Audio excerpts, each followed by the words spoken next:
My name's Darren Hughes. Everybody calls me Rusty.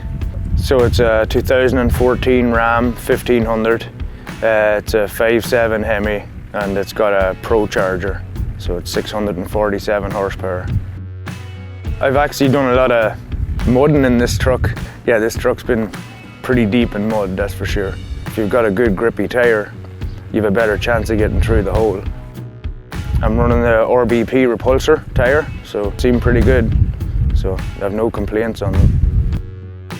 In the mud, it's like, I don't know, I guess you just want a full throttle and just send it. So it's like you're just looking for that traction, because you can't really go with the soft mud, it's the underneath mud. So if you've got a good grip and tyre, you have a better chance of getting out.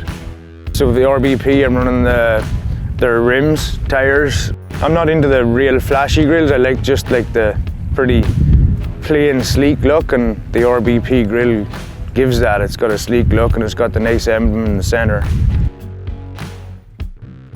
I guess just as the years progressed, I wanted to get bigger and better, and then kind of got into seamen. I just thought, hey, why not? So, well, I'm just Irish, so lucky everybody's always teasing me about, oh yeah, you're Lucky Charms. So I'm like, hey, I just rolled with it and called the truck Lucky Charms. Once springtime comes, we'll do more shows, probably LST, maybe Daytona, and hopefully a bit of mudding too.